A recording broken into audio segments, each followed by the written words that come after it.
James Andrew Ramsay Bharat के किस governor general का वास्तविक नाम था? तो रियल नेम किसका था ये आपको बताना है। इसमें ऑप्शन आपके सामने दिए हुए हैं, आप जानते होंगे इनका नाम, तो आप सही कर पाएंगे। हाँ, आपका सोचना बिल्कुल सही हो रहा होगा। Lord Dalhousie. James Andrew Ramsay was the real name of Lord Dalhousie. Lord Dalhousie का वास्तविक नाम था जेम्स एंड्रू रैमजे। इनको अर्ल ऑफ डलहौजी भी कहा जाता था। इनका रियल नेम, वास्तविक नाम था जेम्स एंड्रू ब्राउन रैमजे। पूरा नाम पूछ सकते हैं कभी, जेम्स एंड्रू ब्राउन रैमजे। 1857 के विद्रोह के समय भारत का गवर्नर जनरल कौन था? आप सब जानते हैं कौन था, तो लॉर्ड कैनिंग। कौन था? इसका आंसर क्या हो जाएगा? लॉर्ड कैनिंग 1857 के विद्रोह के समय गवर्नर जनरल था। 1856 से 62, 56 टू 62 तक। Hindustan socialist Republican army HSRA की स्थापना कब हुई थी?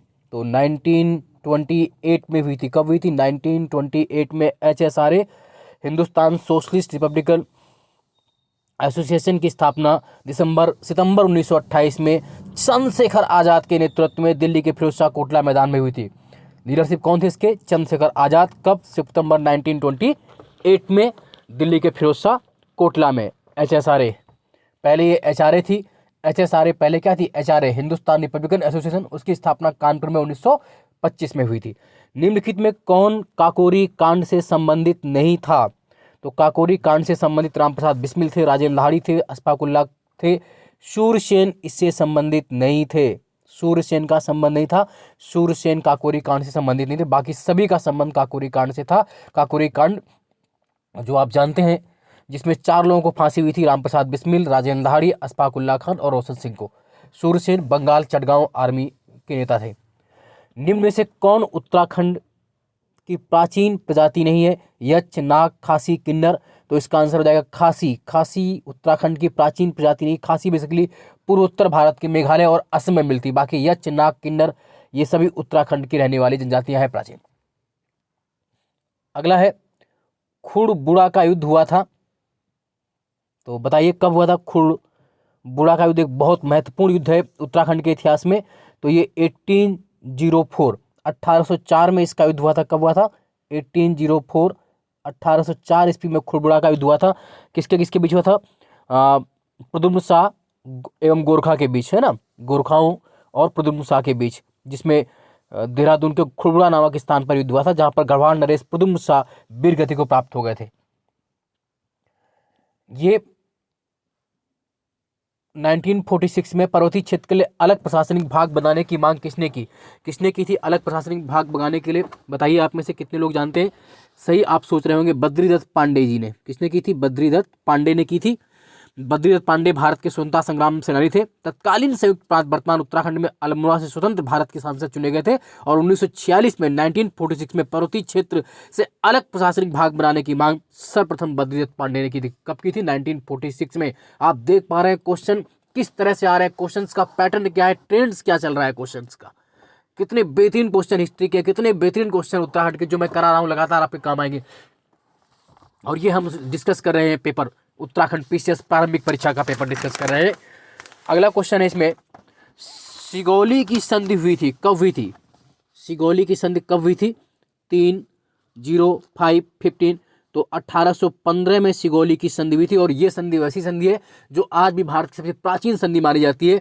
आंग्ल नेपाल वार 1814 टू 16, आंग्ल नेपाल युद्ध 1814-16 में लास्ट हेस्टिंग के समय हुआ था युद्ध। तो उसमें 1815 की सुगौली की संधि की गई थी। सुगौली की संधि से युद्ध समाप्त हुआ था। सुगौली की संधि अंग्रेजों और नेपाल के बीच हुई थी, जो आज भारत नेपाल के बीच है। और इस जो संधि कब हुई थी? 1850 को इस पर एग्रीमेंट हुई। तो लागू कब से हो गई थी? 4 मार्च 1816 से। तो 1816 से ये एक ऐसी संधि है, ट्रीटी है, सुगौली की ट्रीटी, जो क्वेश्चन ऐसे भी आता है कि भारत की सबसे प्राचीन संधि जो अभी भी कार्यरत है वो सुगौली की संधि है। अगला है, चमोली के रैण गांव में किसके नेतृत्व में वन कटाई के विरोध में आंदोलन चलाया गया था? चमोली की रैण गांव में। ऐसा क्वेश्चन है जो चिपक जाता है, मैंने बार बार कहा है आपसे, चिपको मूवमेंट, हर एक एग्जाम में क्वेश्चन चिपक जाता है। तो इसका आंसर बताया है मैंने आपको, गौरा देवी। क्या होगा इसका आंसर? गौरा देवी।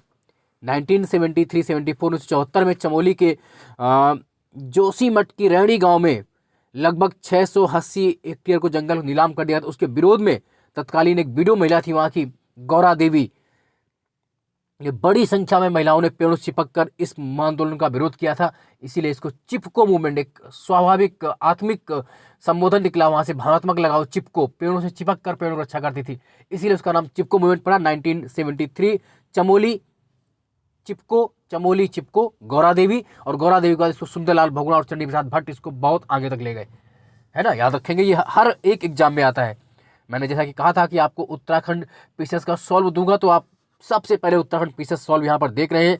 प्री का एग्जाम कैसे क्वेश्चन आते हैं, क्वेश्चन का स्तर क्या होता है, इससे आप आइडिया लगा पाएंगे कि 3 अप्रैल को जो पेपर हो रहा है हमारा 3 अप्रैल 2021 को उत्तराखंड पीसेस प्री 21 का, किस तरह के क्वेश्चन आ सकते हैं, कहाँ से क्वेश्चन आएंगे, और यहाँ से भी आपको क्वेश्चन मिलेंगे।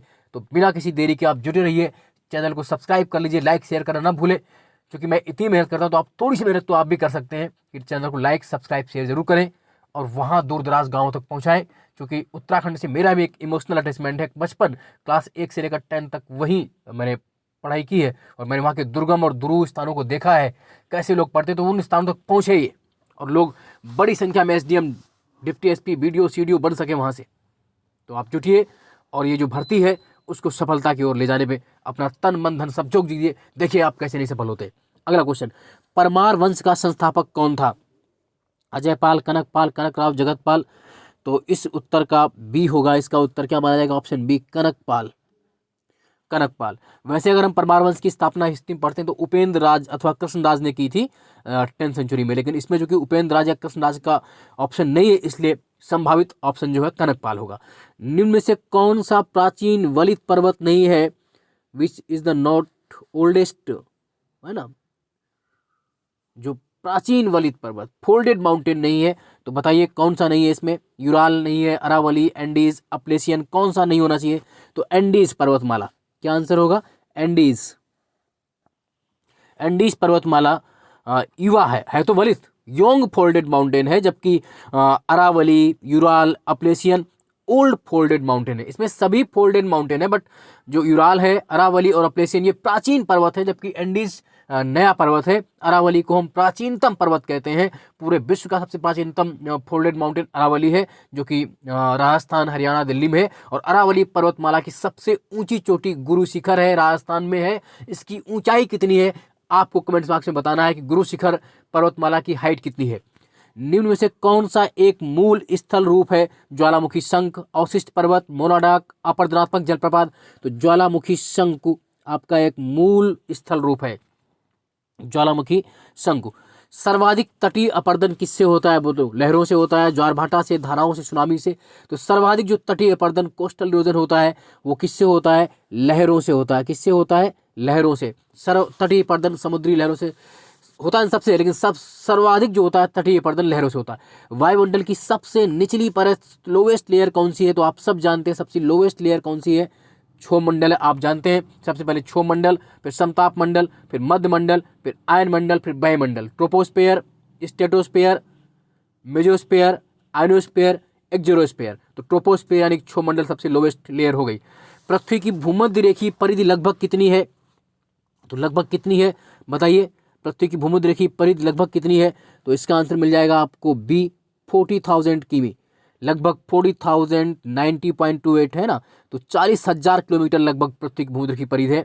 अगला है, निम्न में से कौन सी महासागरीय धाराओं में प्रशांत महासागर संबंधित नहीं है? मतलब कौन सी ocean current Pacific ocean current से संबंधित नहीं है? कनारी, क्यूरोशियो, कैलिफोर्निया, हम्बोल्ट। क्या आंसर होगा?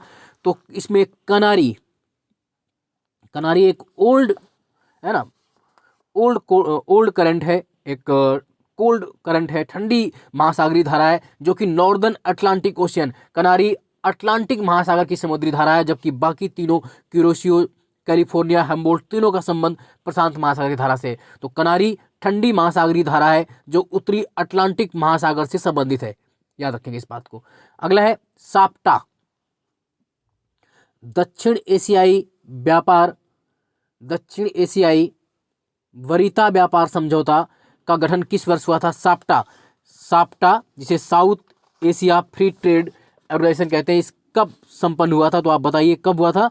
तो 1993 में, 1993 में। देखिए मैंने कहा था कि उत्तराखंड के पीसेस में अलग से आपको पढ़ना है, एशियन पढ़ना है, सार्क पढ़ना है, ओपेक पढ़ना है, ब्रिक्स, इनसे क्वेश्चन आते ही आते हैं। SAARC, ASEAN, BRIC, OPEC, IBRD, WTO, ये बहुत महत्वपूर्ण है। तो इनसे 2-3 क्वेश्चन आपको मिलेंगे, तो आपको गलत नहीं करना है। South Asia free trade area जो साप्टा है, कब लागू हुआ था, तो समझौता गठन कब हुआ, 1993 से। लागू कब से हुआ था, 2006। निम्न में से कौन सा एक प्राकृतिक इकाई नहीं है, टाइम की, नेचुरल यूनिट नहीं है, तो कौन सी नहीं है इसमें, मानक समय नहीं है। जो स्टैंडर्ड टाइम है ये प्राकृतिक इकाई नहीं होती। बाकी आपका सब ट्रॉपिकल ईयर, उष्णकटिबंधीय वर्ष, चंद्रमास और दिवस दिन, ये सभी प्राकृतिक इकाई है, बट मानक समय नहीं हो। मानक समय तो किसी देश के लिए एक मानक समय निर्धारित किया, जैसे भारत के लिए 82.30 82.5 देशांतर रेखा को हमने मानक समय माना हुआ है, स्टैंडर्ड टाइम माना हुआ है। अगला है क्वेश्चन नंबर, देखते हैं कौन सा है।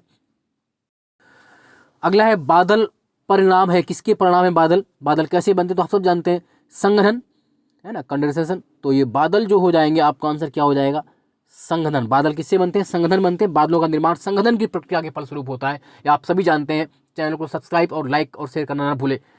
अनुपम सर यूट्यूब पे आप जाके सब्सक्राइब कर ले, और हमारा जो यूट्यूब चैनल के साथ साथ आप जो टेलीग्राम ग्रुप है अनुपम सर GS ग्रुप ज्वाइन कर लीजिए। वहाँ पर इस पेपर की निःशुल्क PDF आपको मिल जाएगी, इंग्लिश और हिंदी दोनों में। निम्नलिखित में कौन सा एक युग्म गलत है, बताना है आपको। डोडी ताल उत्तरकाशी, देवरिया ताल टिहरी, बेनीताल चमोली, बासुकी ताल रुद्रप्रयाग, ये सब क्वेश्चन मैं करवा रहा हूँ आपको। देखिए कौन सा इसमें गलत है, तो देवरिया ताल टिहरी में नहीं है। देवरिया ताल बेसिकली कहाँ पर है, रुद्रप्रयाग में है। देवरिया ताल रुद्रप्रयाग में, बाकी डोडी ताल उत्तरकाशी में सही है, बेनीताल चमोली सही, बासुकी ताल रुद्रप्रयाग सही। खतलिंग ग्लेशियर कहाँ पर है, खतलिंग ग्लेशियर मैंने कराया हुआ क्वेश्चन है। खतलिंग ग्लेशियर कहाँ पर है, टिहरी गढ़वाल जिले में। कहाँ पर है, टिहरी गढ़वाल में। खतलिंग ग्लेशियर उत्तराखंड के टिहरी जिले में स्थित है, और इसी ग्लेशियर से बहुत महत्वपूर्ण जानकारी, भिलंगना रिवर जो है, भिलंगना नदी का ओरिजिन कहाँ से होता है, खतलिंग ग्लेशियर से ही होता है। ये लगभग 4600 मीटर की ऊंचाई पर स्थित है। अगला है पूर्वी धौलीगंगा सहायक नदी किसकी है, पूर्वी धौलीगंगा सहायक नदी किसकी है, मैंने बताया हुआ है आपको, पहले भी क्वेश्चन कराया हुआ है। तो ये काली रिवर, जो काली नदी है उसकी सहायक नदी है।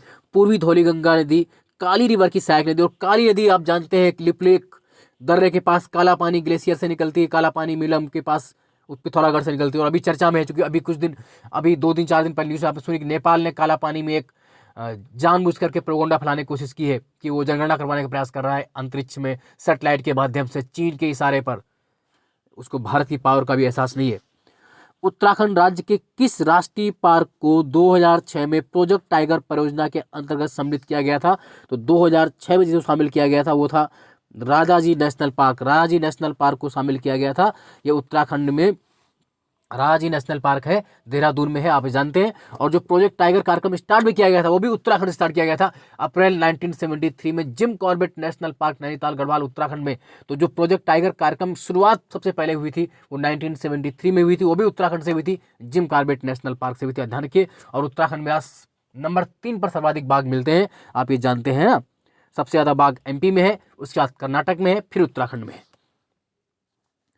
अगला है कलियासौर भूस्खलन क्षेत्र उत्तराखंड में कहाँ स्थित है। कलियासौर भूस्खलन क्षेत्र आपको बताना है उत्तराखंड में कहाँ पर है, तो ये आप बता पाएंगे श्रीनगर और रुद्रप्रयाग के मध्य में है। कहाँ पर है, श्रीनगर और रुद्रप्रयाग के मध्य में है, क्योंकि यहाँ पर हमेशा है ना, अलकनंदा के बाएं रिवर पर है, और यहाँ पर हमेशा संवेदनशील एरिया है जहाँ पर लैंडस्लाइड होते ही रहते हैं। अगला आपको मैच करना है,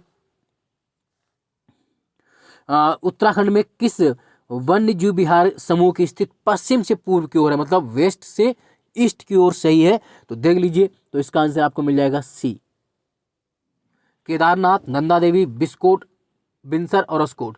सबसे पहले आप चलेंगे तो केदारनाथ पड़ेगा, फिर नंदा देवी, फिर बिनसर, फिर अस्कोट। चूंकि हमें चलना है वेस्ट टू ईस्ट, तो वेस्ट की ओर चलेंगे तो सबसे पहले नंदा देवी आपका चमोली डिस्ट्रिक्ट में हो गया, फिर केदारनाथ तो आप जानते हैं सबसे पहले केदारनाथ हो गया। तो केदारनाथ कहाँ है, चमोली में, रुद्रप्रयाग जिले में है। उसके बाद नंदा देवी चमोली में हो गई, बिनसर अल्मोड़ा में है, और अस्कोट आपका पिथौरागढ़ में है। तो इसमें कोई डाउट नहीं होना चाहिए। सूची 1 को सूची 2 सम्मिलित करना है, तो इसका आंसर आपको क्या मिल जाएगा, इसका आंसर आपको पहला ही मिल जाएगा, ये देखिए हमने कर दिया सुमेलित। बिस्ट दोआब जो है बेसिकली ब्यास तथा सतलज के बीच है। बिस्ट ब्यास, बिस्ट बी से ब्यास, टी से सतलज, ब्यास बिस्ट जब लिखेंगे। बारी से आप जान रहे रावी तथा ब्यास, बा से ब्यास, रा से रावी, तो बारी आपका रावी और ब्यास। रचना, रा से रावी, चा से चिनाब, तो रचना में क्या हो गया, रावी था चिनाब। और चाज, चा से चिनाब और जा से झेलम, तो चाज मतलब चिनाब और झेलम। वैसे भी क्वेश्चन आता रटे जी फिर से भी, बिस्ट ब्यास सतलज, बारी रावी ब्यास, रचना रावी तथा ब्यास, रावी तथा चिनाब, और चाज जो है चिनाब तथा झेलम। कौन सा भारत में जैव विविधता का एक संवेदनशील स्थल माना जाता है, हॉट स्पॉट माना जाता है? तो इसमें जो हॉट स्पॉट ऑप्शन में है पश्चिमी घाट। क्या है? पश्चिमी घाट। आप जानते हैं कि भारत में 4 संवेदनशील स्थल है, 4 हॉट स्पॉट साइट्स है। ईस्टर्न हिमालयास, पूर्वी Himalaya, Indo Burma, Sundaland, western Ghat. सुन लीजिए फिर से, पूर्वी हिमालय, इंडो बर्मा, सुंडालैंड, पश्चिमी घाट, ये 4 हॉट स्पॉट साइट्स है। कभी पूछते हैं आपसे। अगला है, कोपेन के जलवायु वर्गीकरण के अनुसार निम्न में कौन सा उत्तरी बंगाल सहित उत्तर पूर्वी भारत का उपयुक्त वर्णन है?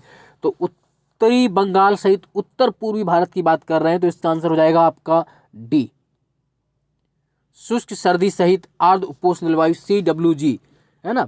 आप ये जानते हैं ना, कोपेन ने 5 प्रमुख जलवायु समूह दिए हैं, जिनमें उन्होंने 4 को तापमान पर, एक वर्षा पर, ABCD करके मापा हुआ है। खैर वो कभी बाद में डीप में डिस्कस। आंसर इसका जो होगा डी आंसर मिल जाएगा आपको। सूची 1 को सूची 2 सम्मिलित करना है आपको। एक तरफ ओरिजिन क्षेत्र और एक तरफ रिवर है। तो आइए हम देखते हैं इसका आंसर हमें क्या मिलने वाला है। तो इसका आंसर हमको मिल जाएगा बी। क्या है बी में? देखिए, जो ब्रह्मगिरी पहाड़ी है उससे ओरिजिन है कावेरी का। वेरीनांग या शेषनांग जो झरना है उससे झेलम का ओरिजिन होता है। महाबलेश्वर से कृष्णा का होता है। और छोटा नागपुर के पठार से आपका स्वर्ण रेखा सा। प्रायद्वीपीय भारत की सबसे लंबी नदी कौन है? Longest river of southern India. तो उसका आंसर आप सब जानते हैं, गोदावरी है। Godavari second longest river of India. Godavari दक्षिण भारत की सबसे लंबी, साथ ही भारत की दूसरी सबसे लंबी नदी है। 1465 किलोमीटर है, याद रखेंगे इस बात को। और इसका ओरिजिन त्र्यंबकेश्वर के पास नासिक से होता है। भारत में सर्वाधिक सिंचाई विस्तार परसेंटेज सर्वाधिक किसका है? तो सर्वाधिक जो सिंचाई परसेंटेज है वो पंजाब का। परसेंटेज में सर्वाधिक सिंचाई पंजाब में होती है, जबकि ओवरऑल बात करेंगे तो यूपी नंबर 1 पे आएगा। भारतीय उपग्रह श्रृंखला जो दूरसंचार तंत्र के लिए उपयोग में लाई जा रही है वो कौन सी है? तो जो दूरसंचार तंत्र के लिए उपयोग में ला रहे हैं वो है आपका इनसैट। कौन है? INSAT, Indian national satellite system, INSAT. INSAT 1983 से शुरू हुआ था। अगला है क्वेश्चन हमारा जो है, दक्षिण गंगोत्री क्या है? दक्षिण गंगोत्री क्या है? इस तरह क्वेश्चन अभी आपने पीपीसीएस में देखा भी था। तो दक्षिण गंगोत्री बताइए क्या है? आप सब जानते हैं, अंटार्कटिक में भारतीय शोध केंद्र। क्या हो जाएगा? अंटार्कटिक में भारतीय शोध केंद्र, बी ऑप्शन मिल जाएगा। हालांकि अब ये विलीन हो गया है। दक्षिण गंगोत्री अंटार्कटिका में भारत का पहला शोध केंद्र था, फर्स्ट रिसर्च सेंटर था। इसकी स्थापना 1983-84 में की गई थी। 1990-91 में ये शोध केंद्र बर्फ से दफन हो गया था। अब यहाँ पर मैत्री और भारती हैं दो। अभी भी कौन है? मैत्री 1988 मैत्री आया और 2012 में भारती। तो पहले दक्षिण गंगोत्री, मैत्री, भारती, लेकिन वर्तमान में मैत्री और भारती संचालित है। दक्षिण गंगोत्री आपका बर्फ में विलीन हो गया है। तमिलनाडु का समुद्र तट क्या कहलाता है? आप सब जानते हैं क्या कहलाता है। तो इसका आंसर हो जाएगा आपका कोरोमंडल तट। मालाबार जो केरल का है, कोरोमंडल आपका तमिलनाडु वाला है। निम्न में से कौन सा समूह भाखड़ा नंगल परियोजना से लाभ प्राप्त करता है? तो आप सब जानते हैं, सी हो जाएगा इसका। भाखड़ा नंगल डैम से हरियाणा, पंजाब, राजस्थान, है ना, 2 बांध बने हैं, सतलज, है ना, तो और रावी पर। तो उसका आंसर क्या है? हरियाणा, पंजाब, राजस्थान। भारत के संविधान के किस अनुच्छेद के तहत राज्य के राज्यपाल के द्वारा मुख्यमंत्री को नियुक्त किया जाता है? तो आप बता पाएंगे, आर्टिकल 164, अनुच्छेद 164 में लिखा है कि मुख्यमंत्री की नियुक्ति राज्यपाल करेगा और अन्य मंत्रियों की नियुक्ति राज्यपाल मुख्यमंत्री की सलाह पर करेगा। इसके पहले मेरे जितने महत्वपूर्ण वीडियो पढ़े हैं संविधान वाले, वो आप देख लीजिए, जो इंपॉर्टेंट आर्टिकल्स वाले पढ़े हैं। उसके अलावा कोई भी आर्टिकल आपको कहीं से नहीं पढ़ना, वो सब मिल जाएंगे। बहुत कम है और बहुत इंपॉर्टेंस है। वही से क्वेश्चन फंसता है, वहीं से क्वेश्चन ये आया हुआ है 164। मुख्यमंत्री की नियुक्ति राज्यपाल करेगा और अन्य मंत्रियों की नियुक्ति राज्यपाल मुख्यमंत्री की सलाह पर। उत्तराखंड से लोकसभा में कितने मेंबर निर्वाचित होते हैं? तो आप सब जानते हैं कितने मेंबर निर्वाचित होते हैं उत्तराखंड से, बताइए। ये तो क्वेश्चन कराया हुआ है, आप लोग सही सोच रहे हैं। 5 है, 4 सामान्य और 1 SC के लिए है। उत्तराखंड विधानसभा में मनोनीत मेंबर कितने हैं? तो जब ये पेपर था 2016 लिखा है विधानसभा 2016 में, तो एक, कितने थे, एक। लेकिन वर्तमान में अगर देखा जाएगा तो मनोनीत सदस्यों की व्यवस्था 2019 में जो एक एक्ट आया है उसे समाप्त कर दी गई, तो अब 70 ही है। अभी है जरूर, लेकिन इस वर्ष से अब कोई मनोनीत नहीं होगा, क्योंकि जो एंग्लो इंडियंस का कॉन्सेप्ट था उसे संसद ने बिल ला करके समाप्त कर दिया है। ना तो लोकसभा में 2 एंग्लो इंडियन और ना विधानसभा में 1 एंग्लो इंडियन की नियुक्ति अब नहीं की जाएगी। तो वर्तमान में अब कोई मनोनीत मेंबर, कोई नॉमिनेटेड मेंबर नहीं होगा असेंबली में, याद रख लीजिए, पहले जरूर था। अगला है लाल बहादुर शास्त्री राष्ट्रीय प्रशासनिक अकादमी स्थित, आप सब जानते तो बिना कहे आंसर आपका आ गया होगा, दिमाग एकदम बिजली की तरह कौंधा होगा। मसूरी, बचपन से हम लोग ये स्वाब देखते हैं मसूरी, तो आईएएस ट्रेनिंग के लिए मसूरी में, है ना। पहले शिमला था, बाद में इसका स्थापना मसूरी में कर दी। पहले कहाँ थी ये, शिमला में, बाद में कहाँ आ गई, मसूरी में। उत्तराखंड लोक सेवा आयोग के प्रथम अध्यक्ष कौन थे, क्या क्वेश्चन पूछ लिया है, प्रथम अध्यक्ष कौन थे, तो एनपी नवानी। कौन थे, एनपी नवानी, तो ये आंसर मिल जाएगा इसका, एनपी नवानी। उत्तराखंड की महिला राज्यपाल कौन थी, तो आप जानते हैं सबसे पहले कौन बनी थी, मार्गरेट अल्वा। इस ऑप्शन के हिसाब से मार्गरेट अल्वा, हालांकि बाद में भी कुछ दिन पहले बेबी रानी मौर्य भी थी, हालांकि अब वो नहीं है। तो संघवाद में विविधताओं में एकता जो लाने का है वो अंतर्राज्य परिषद, राष्ट्रीय विकास परिषद, वित्त आयोग, क्षेत्रीय परिषद, एकल न्यायिक व्यवस्था, अखिल भारतीय सेवा, उपरोक्त सभी। तो ये सभी इसका आंसर मिल जाएगा। भारतीय संघवाद में विविधताओं में एकता को प्रोत्साहित करने हेतु ये सभी आंसर। किस अनुच्छेद के अनुसार जम्मू कश्मीर राज्य को विशेष दर्जा प्राप्त है, तो इसका आंसर तो आपको डी मिलेगा। क्या मिलेगा, डी मिलेगा, अनुच्छेद 370। हालांकि अब ये आर्टिकल नहीं है, ये समाप्त हो गया, अब दर्जा समाप्त कर दिया गया 2019 में, केंद्र सरकार ने समाप्त कर दिया इसको, लेकिन पहले था। इसलिए संविधान के किन अनुच्छेदों के अनुसार ओबीसी को रिजर्वेशन दिया गया, आरक्षण दिया गया है, तो आप आरक्षण की अगर बात करें तो आप कर पाएंगे, इसमें आपको सी आंसर मिल जाएगा। अनुच्छेद 15 का 4 और 16 का 4, सी आंसर मिलेगा। और अगला है कौन सा अनुच्छेद व्यक्ति की प्राण एवं दैहिक स्वतंत्रता, protection of life and personal liberty से संबंधित है, तो आर्टिकल बी मिल जाएगा। अनुच्छेद 21 बी, राइट टू लाइफ, जीवन का अधिकार, protection of life and personal liberty. Article 21 अनुच्छेद 21, जिसे जीवन का अधिकार भी कहते हैं, राइट टू लाइफ। आप सभी महत्वपूर्ण आर्टिकल्स मेरे यूट्यूब चैनल पर जाइए, वहाँ पर जो पॉलिटी का सेक्शन बना उस पर देखिएगा, सभी इंपॉर्टेंट आर्टिकल्स पढ़े हुए गिने चुने, और वो पूरे के पूरे यहाँ आपको मिल रहे हैं, बिना किसी मेहनत के, अन्य किसी बुक से पढ़ने की आवश्यकता आपको नहीं पड़ेगी। संविधान के किस आर्टिकल में पृथक अनुसूचित जनजाति आयोग का गठन किया गया है, national commission for scheduled tribes. तो आप सब जानते हैं, इसका आंसर आपको मिलेगा सी 338, है ना। क्या मिल जाएगा, सी मिल जाएगा आंसर 338 का। 338 ए में national commission for scheduled tribes है, जबकि 338 में नेशनल कमीशन फॉर एससी है।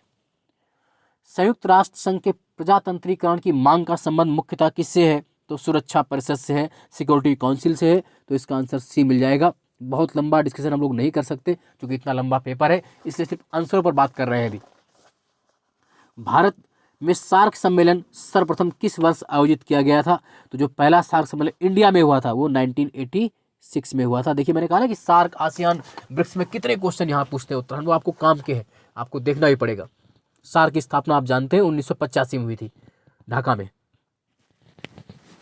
अगला है वर्ष 1997 में विश्व पर्यावरण सम्मेलन का आयोजन कहाँ पर किया गया था, तो जो 97 में पर्यावरण सम्मेलन हुई थी वो कहाँ पर हुई थी, क्योटो जापान में हुई थी।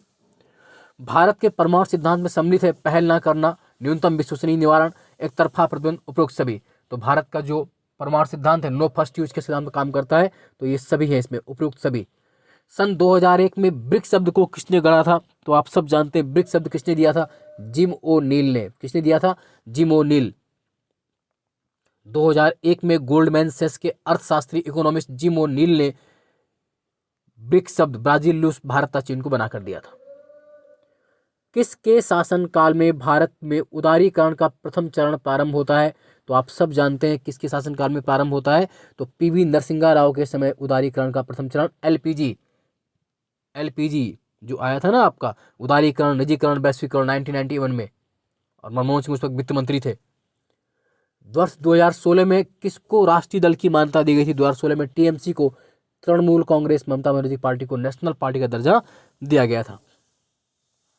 निम्नलिखित में से किस विद्वान ने स्वतंत्रता के प्रारंभिक वर्षों को भारत की दलीय व्यवस्था का एक दलीय प्रभुत्व वाली व्यवस्था के रूप में वर्णन किया था, तो आप सब जानते हैं किसने किया था, रजनी कोठारी ने। कौन भारत में राजनीतिक दलों को मान्यता प्रदान करता है? तो आप सब जानते हैं कौन प्रदान करता है, भारत का निर्वाचन आयोग, election commission of India. Article 3 जो आर्टिकल है आपका, उस अनुच्छेद में ये है 324 में है। तो ये इलेक्शन कमीशन का काम होता है। किसका काम होता है? इलेक्शन कमीशन का काम होता है। किस समिति और आयोग ने इस समिति या आयोग ने न्याय पंचायतों के गठन की सिफारिश की थी? न्याय पंचायत के गठन की सिफारिश तो आप सब जानते हैं अशोक मेहता समिति, इसने द्विस्तरीय पंचायती राज की सिफारिश की थी और ये मध्यवालिक समाप्त करने की बात की थी। जबकि बलवंत राय मेहता समिति ने त्रिस्तरीय पंचायती राज की सिफारिश की थी, जो लागू भी है वर्तमान में। और बलवंत राय मेहता को पंचायती राज का जनक भी कहते हैं। पंचायती राज से संबंधित कोई भी डाउट हो उसके लिए वीडियो पड़ा हुआ है, पहला वाला वीडियो पंचायती राज, वहां से देखिए, सभी क्वेश्चन मिल जाएंगे। खैर इसका आंसर क्या होगा? अशोक मेहता कमेटी, जिसने न्याय पंचायतों की स्थापना की बात की थी। अखंड पीसीएस में पंचायती राज का अलग से उल्लेख है टॉपिक का। तो पंचायती राज से भी 3 से 4 क्वेश्चन आते ही आते हैं, 4 से 5। तो पंचायती राज का जो पहला वीडियो मेरा 3 जून 2021 वाला पड़ा वो देख लीजिए। उसके अलावा कहीं से कुछ नहीं पढ़ना पड़ेगा। और 4 से 5 नंबर कितने महत्वपूर्ण होते हैं इसका आंसर आप सब जानते हैं।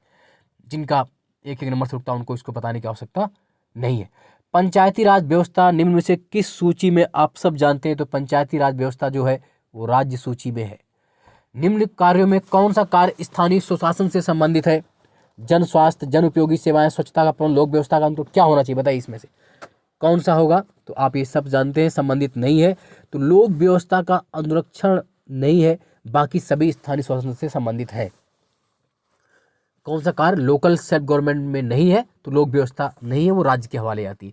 निम्नलिखित अनुच्छेदों में कौन सा अनुच्छेद पंचायतों में अनुसूचित जनजातियों एवं अनुसूचित जनजाति SC और ST की रिजर्वेशन की बात करता है?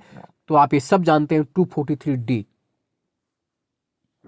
243D के तहत पंचायतों में SC और ST की रिजर्वेशन की बात की गई है।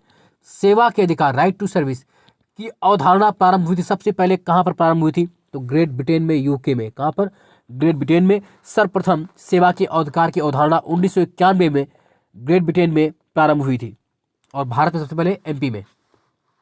उत्तराखंड राज्य के वर्ष 2016-17 के बजट में सबसे अधिक धनराशि किसको दी गई थी? हालांकि क्वेश्चन अब काम का नहीं है क्योंकि पुराना क्वेश्चन है, फिर भी उस वक्त स्कूली शिक्षा इसका आंसर था। क्या था? स्कूली शिक्षा इसका आंसर था, है ना। उत्तराखंड राज्य की सबसे बड़ी जल विद्युत परियोजना है, ये बहुत महत्वपूर्ण क्वेश्चन है।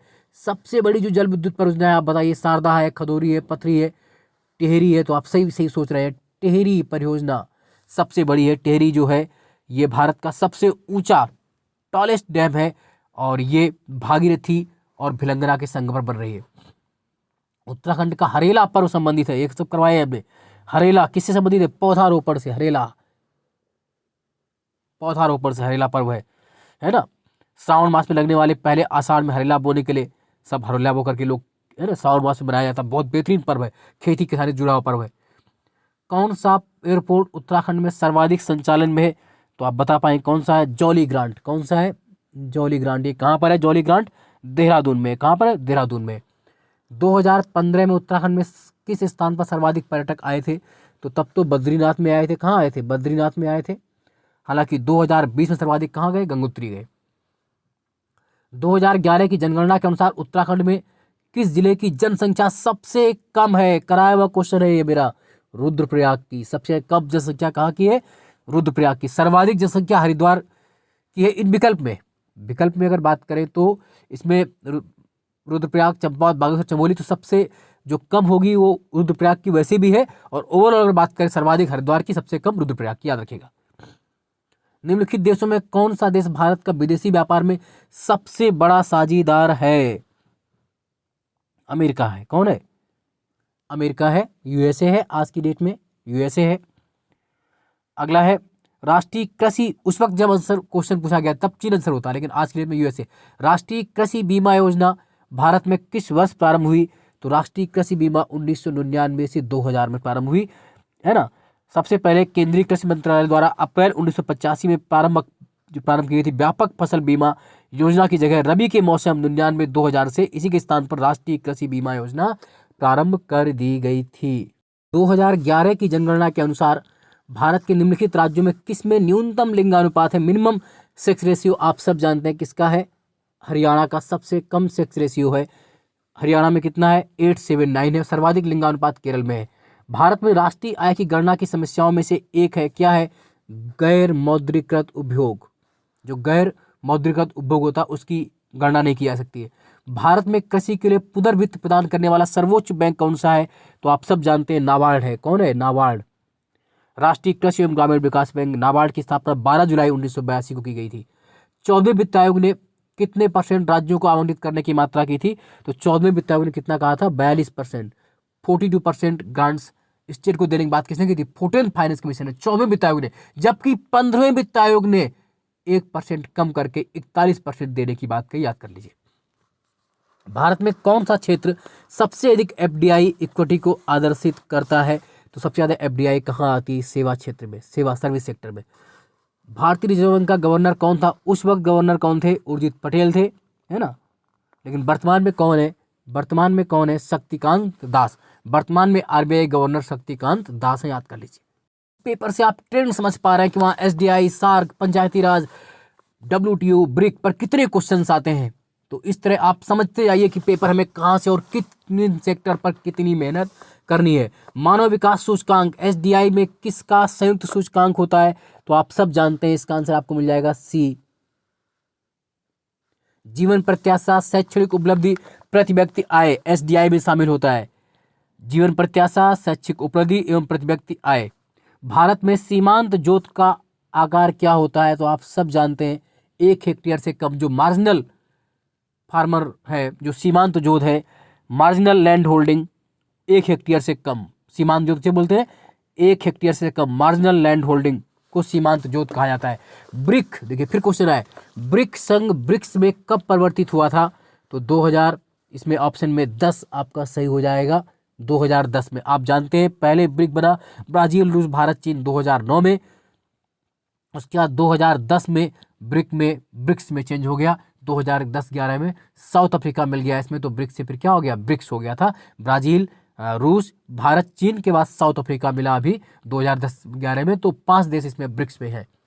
वाणिज्यिक सेवाओं के निर्यात में भारत का विश्व में 2014 में क्या स्थान था? तो 2014 में जो स्थान था भारत का 8वां था। वर्तमान में कौन सा हो गया? 9वां। 19 में भी, हाँ 8वां ही है। OPEC, organisation of the petroleum export countries का निम्नलिखित में किस पर विशेष बल है? ओपेक पर किस पर बल है? तो ओपेक जो है आपका, ओपेक का काम क्या है? पेट्रोलियम का उत्पादन, पेट्रोलियम की कीमतों का नियंत्रण। तो इसका आंसर सी मिल जाएगा, ए और बी दोनों। OPEC, organisation of the petroleum export countries, दोनों काम करती है, पेट्रोलियम उत्पादन भी और पेट्रोलियम के प्राइस पर नियंत्रण भी करती है। वैश्वीकरण में सम्मिलित नहीं है, क्या सम्मिलित नहीं है वैश्वीकरण? बताइए। आयात शुल्कों में कटौती, लाइसेंसिंग की समाप्ति, या इक्विटी का विनिवेश, या स्वतंत्र प्रवाह। तो क्या होना चाहिए? क्या सम्मिलित नहीं है? तो इसमें सार्वजनिक क्षेत्र की इक्विटी का विनिवेश इसमें सम्मिलित नहीं है। विश्व बैंक के कितने मेंबर हैं? विश्व बैंक के कितने मेंबर हैं? तो 189 मेंबर हैं। कितने थे उस वक्त? 189। निम्नलिखित में कौन वैश्विक स्पर्धात्मक सूचकांक रिपोर्ट जारी करता है? तो कौन जारी करता है? तो आप सब जानते हैं, वर्ल्ड इकोनॉमिक फोरम, विश्व आर्थिक फोरम ये रिपोर्ट जारी करता है। विश्व आर्थिक फोरम ये रिपोर्ट जारी करता है। सार्क सदस्य देशों को प्रशिक्षण देने हेतु भारतीय अनाज भंडारण प्रबंध एवं अनुसंधान संस्थान कहाँ स्थित? आप सब जानते हैं, पिछले आया क्वेश्चन है, यूपी में, हापुड़ में है। यूपी में हापुड़ में है ये अनाज भंडारण अनुसंधान तथा प्रशिक्षण केंद्र, हापुड़, यूपी। अगला है prevention of money laundering act Bharat में कब से आया? तो आप सब जानते हैं जो मनी लॉन्ड्रिंग एक्ट आया है वो 2005 से। कब से आया है? 2005 से मनी लॉन्ड्रिंग एक्ट, अर्थ शोधन निवारण अधिनियम। ट्रिम्स का पूरा नाम क्या है? तो आप बताइए, ट्रिम्स का पूरा नाम क्या है? तो आप बता पाएंगे, इसका आंसर आपको बी मिल जाएगा, trade related investment measures. Trade related investment measures, TRIMS. WTO से संबंधित ये एक चीज़ है ट्रिम्स, जो कि विश्व व्यापार संगठन से है। इसमें व्यापार संबंधित कुछ शर्तें व प्रतिबंध होते हैं, तो इसे ट्रिम्स कहते हैं। जीन क्या है? तो आप सब जानते हैं जीन क्या होता है? डीएनए का एक भाग होता है। जीन क्या है? डीएनए, डीऑक्सीराइबोन्यूक्लिक अम्ल का एक भाग होता है। थैलीसीमिया एक आनुवंशिक रोग है जो प्रभावित करता है, किसको प्रभावित करता है? आप सब जानते हैं, रक्त को, ब्लड को। थैलीसीमिया रक्त को। निम्नलिखित में किसने सबसे पहले नैनो टेक्नोलॉजी शब्द का प्रयोग किया था और कब किया था? तो आप सब जानते हैं, नारियो, जापानी थे नारियो टानीगुची 1974।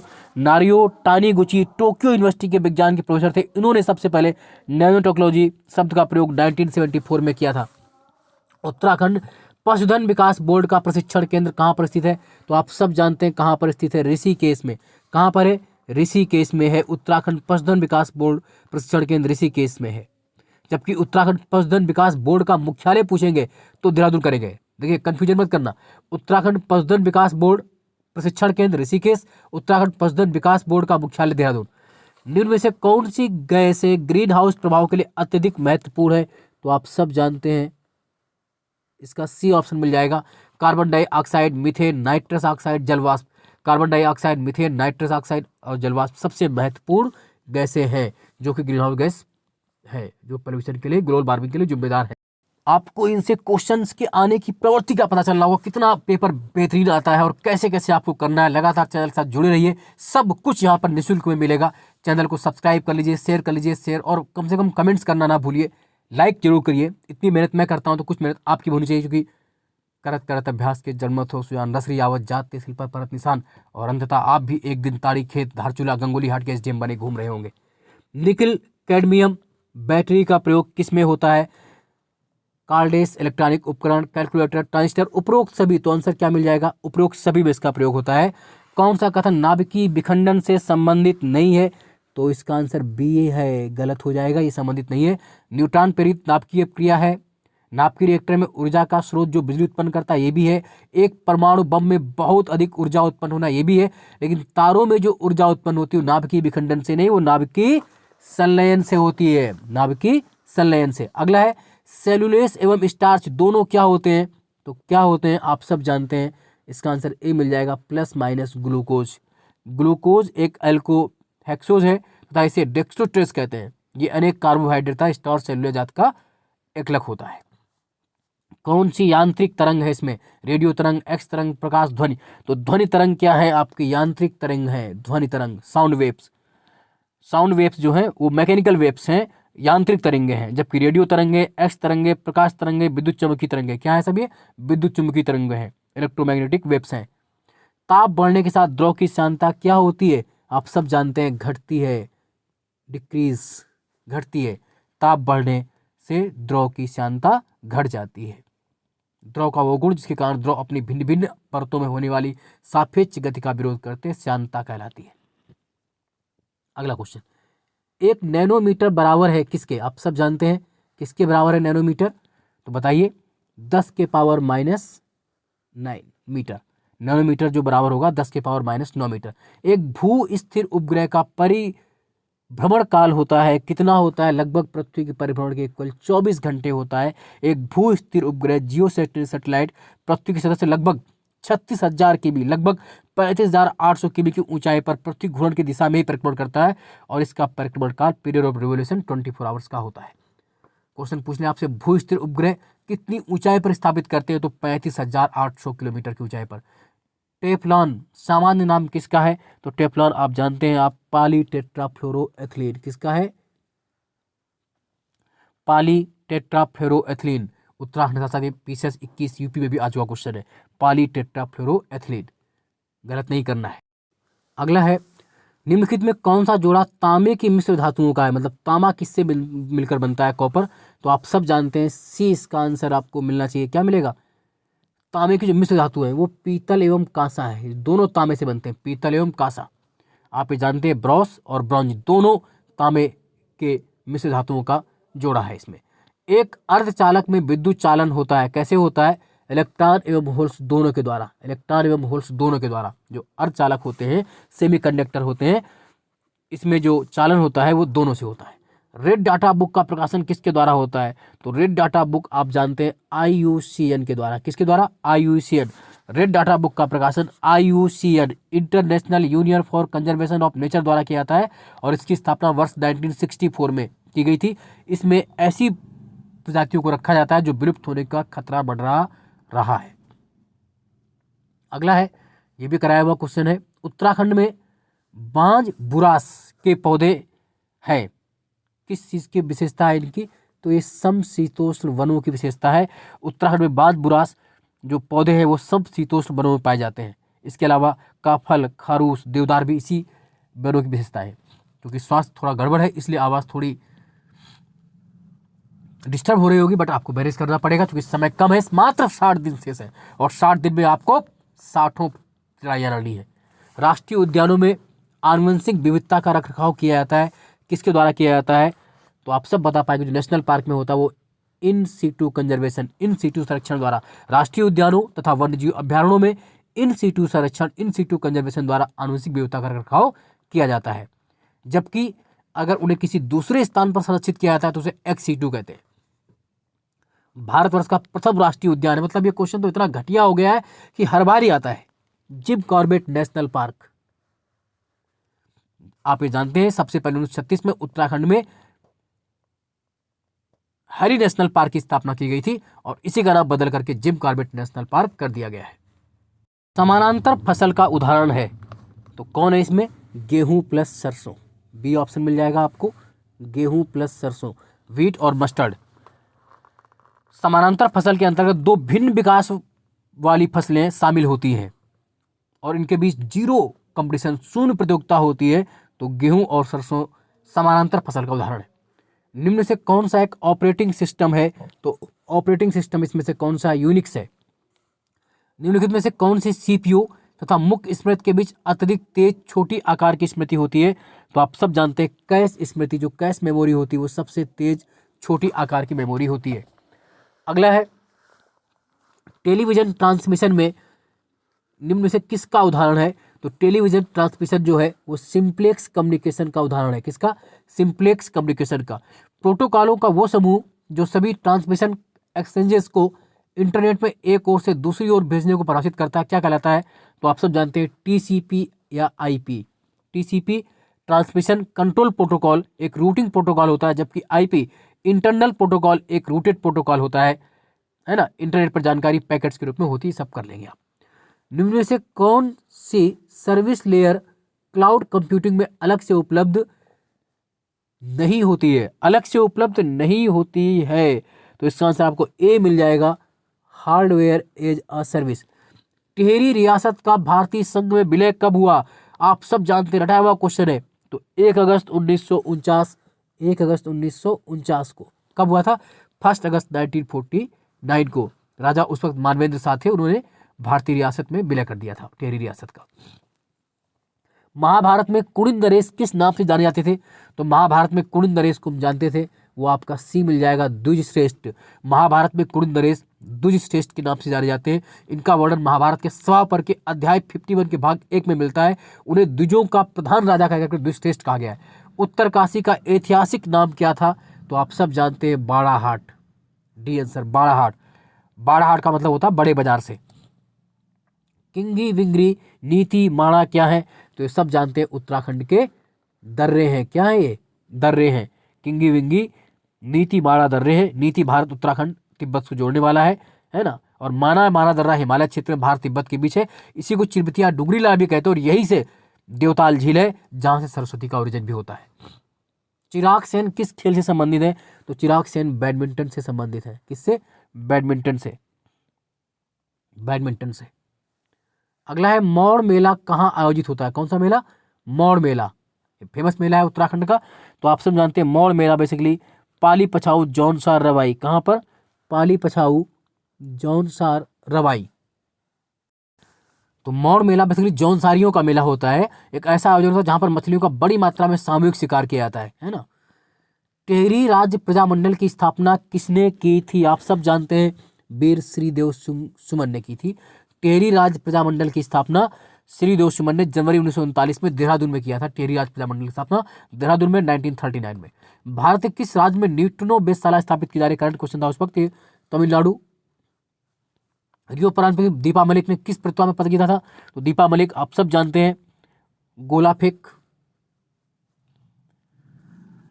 नासा का अंतरिक्ष यान कैसनी किस ग्रह के मिशन पर है? तो कैसनी किस ग्रह के मिशन पर है? क्वेश्चन आ सकता है फिर भी। तो कैसनी आपका शनि ग्रह के मिशन पर है। भारत के सर्वोच्च न्यायालय ने किस वर्ष न्यायाधीशों की नियुक्ति के लिए कॉलेजियम व्यवस्था को अपनाया था? तो आप सब जानते हैं कॉलेजियम व्यवस्था कब अपनाई गई थी? 1993 में, 1993 94 में, है ना। तो किस देश में दुनिया का सबसे लंबा बुलेट ट्रेन का जाल है? सबसे ज्यादा बुलेट ट्रेन कहाँ चलती है? आप सब जानते हैं, एक ही ऑप्शन दिख रहा है आपको, चीन। किस भारतीय मूल के चिकित्सक को अमेरिका के राष्ट्रीय मानविकी पदक 2015 सम्मानित किया गया था? तो 2015 जो सम्मानित किए गए थे वो आप जानते हैं, अब्राहिम वर्गीस को। हालांकि क्वेश्चन तब के हैं। किस भारतीय अर्धसैनिक बल को पहला महिला बटालियन गठित करने का गौरव प्राप्त है? तो सीआरपीएफ को। किसे? सीआरपीएफ को। सीआरपीएफ ने सबसे पहले 1986 में गठन किया था महिला का बटालियन का। कैलाश पवित्र लैंडस्केप संरक्षण तथा विकास पहल किन 3 देशों के मध्य सहयोग होता है? तो आप सब जानते हैं, भारत, चीन और नेपाल, क्योंकि कैलाश मानसरोवर अब चीनी तिब्बत के कब्जे में है।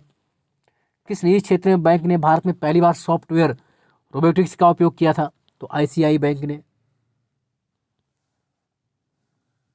वह वित्तीय साधन जिसके माध्यम से भारतीय कंपनियां विदेशी बाजारों से रुपए में धन जुड़ा सकती हैं, कहलाता है, आप सब जानते हैं, मसाला बांड। मसाला बांड। अंतर्राष्ट्रीय समुद्री संगठन आईएमओ द्वारा समुद्र में असाधारण बहादुरी के लिए पुरस्कार प्राप्त करने वाली विश्व की पहली महिला कौन थी? आप सब जानते हैं वो कौन थी विश्व की पहली महिला? भारतीय महिला थी, वो भी राधिका मेनन। 2017 पुराना क्वेश्चन है, गणतंत्र दिवस के मुख्य अतिथि कौन थे उस वक्त? तो अगर 17 की बात कर ले तब उस वक्त अबू धाबी की राज हुआ करते थे, वो थे।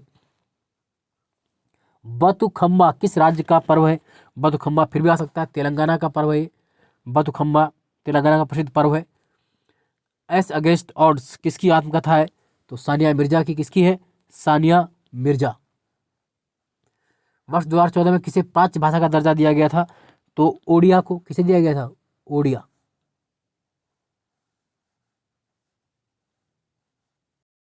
चौदह में प्राच्य भाषा किसे दी गई थी? ओडिया को। इसके अलावा जो हमारी प्राच्य भाषा सबसे पहले तमिल को दिया गया था 2004 में। तमिल, संस्कृत, तेलुगु, कन्नड़, मलयालम और ओडिया, 6 भाषाएं प्राच्य भाषाएं हो चुकी है। अगला है, किस वर्ष प्रतिष्ठित भारत G20 फोरम की अध्यक्षता करेगा? तो इन जो उस वक्त था, अब हालांकि इसका आंसर हम लिखेंगे तो 2023 में करेगा। कब करेगा? 2023 में। फिर क्वेश्चन आ सकता है, तो भारत G20 की अध्यक्षता कब करेगा? 2023 में। ब्रिक्स शब्द की रचना करने वाले विद्वान जिम ओ'नील किस भेद संबंधित? अभी बताया मैंने, तो आप जानते हैं इकोनॉमिस्ट थे, अर्थशास्त्र थे। देखिए ब्रिक्स से कितने क्वेश्चन आ रहे हैं, ब्रिक्स से 3 क्वेश्चन ब्रिक्स से मिल चुके हैं आपको। इस तरह सार्क, पंचायती राज, आप देखते रहिए, ट्रेंड समझते आइए ये क्वेश्चन कहाँ से आ रहे हैं। किस भारतीय वैज्ञानिक को न केवल नोबेल अपितु भारत रत्न प्राप्त करने का सम्मान भी है? तो कौन ऐसे व्यक्ति थे? Doctor CV Raman. CV Raman, जिन्हें 1930 में नोबेल पुरस्कार मिला था और 1954 में उन्हें भारत रत्न पुरस्कार मिला और 1957 में लेनिन शांति पुरस्कार। देखिए 1930 में नोबेल, 54 में भारत रत्न, 57 में लेनिन शांति पुरस्कार। रमन इफेक्ट उनकी बहुत महत्वपूर्ण खोज थी। वैदिक देवमंडल निम्न से कौन सा देवता युद्ध का देवता कहलाता था? तो आप सब जानते हैं युद्ध का देवता, हिस्ट्री आती है, आप खुश हो जाते हैं, इंद्र।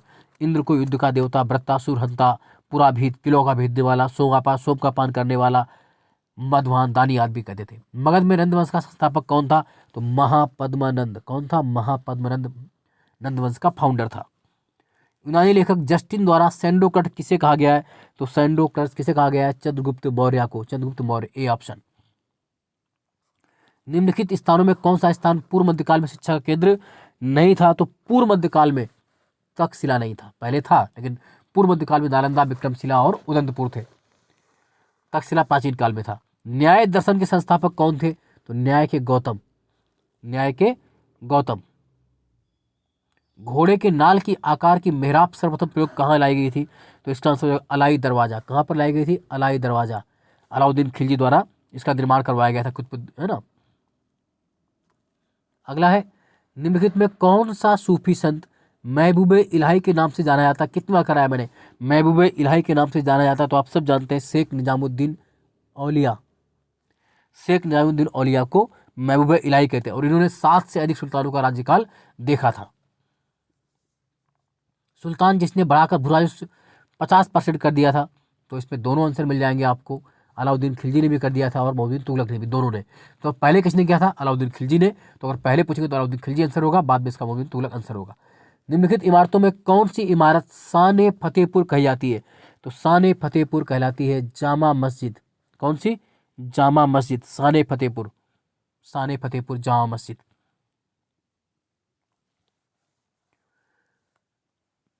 अगला है, तबकात अकबरी किसने लिखी? आप सब जानते हैं किसने लिखी? निजामुद्दीन अहमद ने।